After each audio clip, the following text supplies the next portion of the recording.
Hello and welcome to this lecture. Today we are going to discuss about organic nitrates, and these organic nitrates has been useful for the treatment of angina. And the amazing thing when we talk about these organic nitrates that they are quite old. They have been using quite old, around 160 years old. And nitroglycerin is another ingredient that has been used in explosive. That is quite interesting. That is why the title here is derived from nitroglycerin, saved same ingredient in dynamite. So why I write this thing? Because this is one of the ingredient that has been used in dynamites and the same ingredient that has been used in the treatment of angina, but the formulation when we give to the patient is different.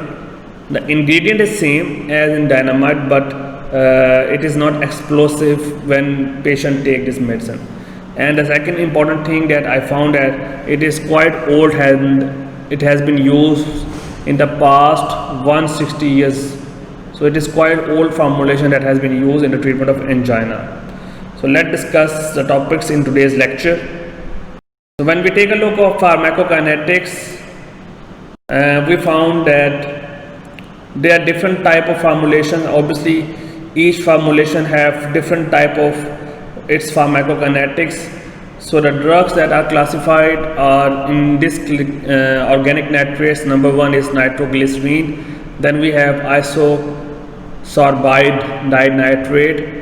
It can be abbreviated as ISDN. I stand for iso, S stand for sorbide, D stand for di, and N stand for nitrate. Then we have isosorbide mononitrate, ISMN. Then we have inhaled nitrites or amyl nitrates, and then we have sodium nitroprusside, and then number 6 is pentaerythrol. So these are the 6 organic nitrates that has been used.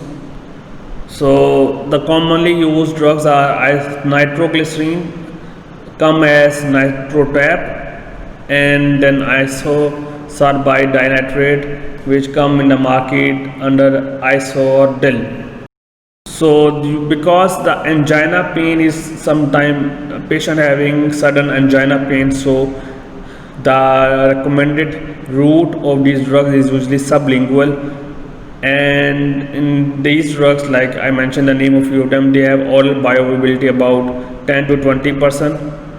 And why we give sublingual route, I mentioned because for the therapeutic action need and for faster action within few minutes. And the total duration is 15 to 30 minutes. The oral preparation suggested for longer duration of action, and parent drug plus active metabolites. So the oral preparations is for the longer duration, but sublingual routes is for achieving the faster action in sudden angina pain. Then we have inhaled route as well, and inhaled route with because they are highly volatile in nature. What is meant by volatility? It evaporates very quickly, and they are present in fragile glass ampule with protective cloth covering. So what would happen that it could be vaporized very fast. So that's why they are available in inhalable way, so that it will give the effect very fast, because it is only used for inhalation purposes. But nowadays these drugs, especially amyl nitrates, has not been used in angina because we have some other options. Why, we will discuss in our next topics, in our next slides.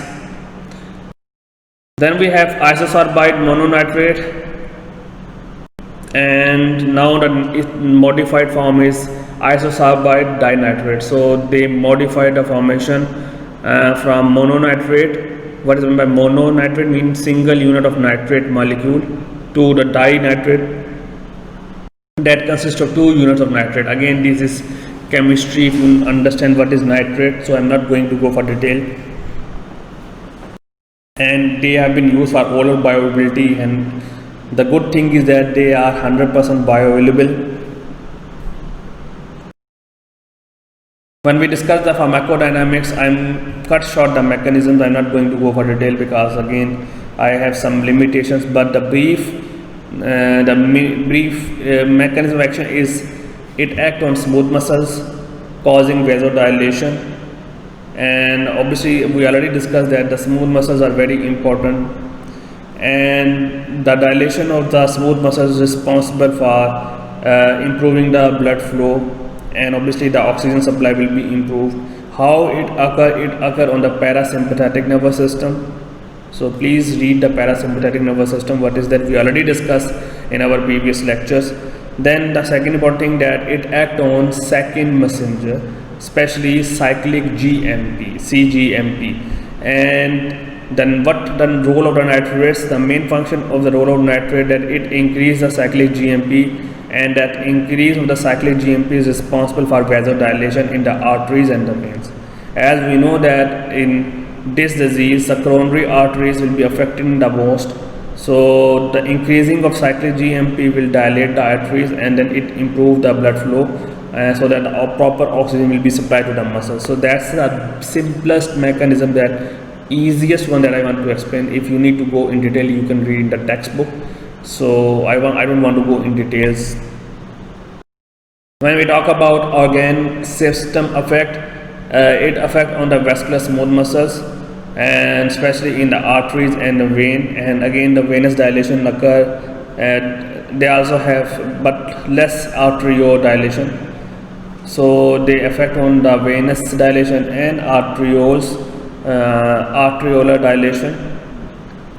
When we talk about vascular smooth muscles, this is a flow diagram that how this process occur. But the main important thing is that if you see in the blue line and the blue color, decrease ventricular preload. Then if you go back, see decrease workload on the heart. So when we talk about the important thing in this case, that obviously when the heart need to work a lot, the oxygen consumption will be also increased.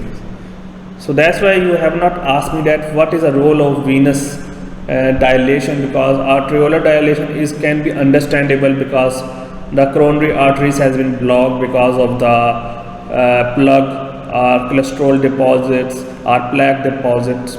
But what is the role of venous dilation? So this is a mechanism to explain the venous dilation, where the important thing is that in simple words that heart need to work a lot under certain circumstances, like excessive exercise, sometimes excessive eating, or sometimes any other work that need to be done. Sometimes stress is another factor. But what the drugs are doing, that they are decreasing the workload on the heart by decreasing the ventricular preload, and then obviously at the end action is decreasing the myocardial oxygen consumption. So that's the simplest thing. If you read my first video, we already discussed the reasons behind the, we can say, pathophysiology of the disease. So please read the pathophysiology of the disease and then read the pharmacology. Then it is easy for you to understand. As pharmacology, to understand the pharmacology, you need to understand the disease first. So that's very simple thing in this slide. When we talk about the other smooth muscles, especially they are talking bronchial relaxation and on GIT effect. But the important thing now that I mentioned in the previous one, that amyl nitrate that now not been used. Why? In this slide I mentioned because it can cause sex enhancing. It is known as sex enhancing drug, and it can increase the pleasure. So the abuse and misuse of amyl nitrate is very common, and due to one of the reasons now this drug is not commonly used for treating of angina, and that's one of the reasons. Then it also decreases the platelets aggregation. Yes, this is important because obviously sometimes the increase of the platelet aggregation due to any venous injury or due to any arteries injured because of somehow pressure or constriction is responsible for platelets aggregation and can block the blood flow. So these drugs are also responsible for decreasing the platelets aggregation. That's normal mechanism of action. The other effects could be like mentioned that we know that name nitrates. So obviously the nitrates, they produce nitrates ion that can react with hemoglobin Obviously, in hemoglobin, the chemistry contained hemoglobin is ferrocyan. So the nitrate ion and ferrocyan can interact to produce methoglobulin, which is another kind of ions, which is also known as ferric ions. It having low affinity to oxygen, and as a result, cyanosis occur and tissue hypoxia occur. So that is one of the things that could be occur with these, and they have high affinity to CN, which is known as cyanidines, and that is why if it can form in complex with cytochromine by cyanide and can cause cyanide poisoning as well, because it having high affinity to the cyanide. Toxicity include tachycardia, orthostatic hypotension, headache, and glaucoma. When we talk about carcinogenicity of nitrates and nitrite derivatives, we have unable to find any proof whether it can cause cancer or not, but they have a strong epidemiological relationship between the gastric or esophageal carcinoma and the nitrate contents in certain food. So there is a relationship that the food that containing high nitrate content could responsible for esophageal or gastric carcinoma, but still that the scientists are working on to finding the proof. But there is an epidemiological correlation. What is meant by that those patients or those people that eat food containing nitrates are more likely to be prevalent in getting esophageal and gastric carcinoma. So that's the proof that we found, but still we need to do some research. No evidence that small dose of nitrates used in the treatment of angina result in significant blood level of nitrosamine. This is a question mark that whether these nitrate derivatives can increase the nitrate content or can increase nitrosamines that can later on can cause cancer. So still right now there is no evidence, but there is a relationship that food that containing nitrates having high risk of esophageal gastric carcinoma or esophageal carcinoma. Still this section is need to be explored more in the future. Mechanism of action, when we talk about benefit effects of the nitrates in treatment of angina, is on the left side they're talking about potential beneficial effects like decreasing the ventricular volume, decreasing the arterial pressure, decreasing the ejection time. So obviously these all things decreasing the myocardial oxygen requirement, as we know this thing. Then we know that it is also responsible for relieving coronary artery spasm if the spasm occur. And then that spasm could be treated with that through vasodilation of epicardial coronary arteries. If you remember in the last lecture I show you the anatomy of the coronary arteries, and we see that they are epicardial coronary arteries.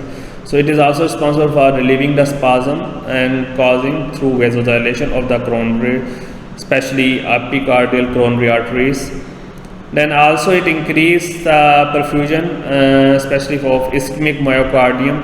So it can increase the collateral flow, and it can improve subendothelial perfusion by decreasing left ventricular diastolic pressure. Then the deleterious effect, we discussed already the names like tachycardia, and it can cause tachycardia, especially reflex tachycardia, because of the increase of the myocardial oxygen requirement, decrease diastolic perfusion time or coronary perfusion. Then it can reflex or can cause increase in contractility, so it can cause an increased myocardial oxygen requirement. When we see the systemic effect of nitrates, we know that the vasodilation occur in the vein. We know that the vasodilation occur in arteries, so we split up into left and right section. In the veins, it can cause venous pooling, it can cause decrease of the preload, we can say reflux ventricular filling pressure, then ventricular wall tension, and decrease the myocardial oxygen demand. Whereas in the arteries, it can cause decrease of the blood pressure, it can decrease the resistance to the left ventricular ejection after load, and decrease the left ventricular workload, or work of left ventricular, then decrease the myocardial oxygen demand. The side effect consists of, we discussed before as well, same with that nitrates, that it can cause intracranial pressure increase that result in headache, or it can decrease the blood pressure like postural hypotension, dizziness, syncopes, and patient may fall down. So thank you so much for today's lecture. Hope to see you again.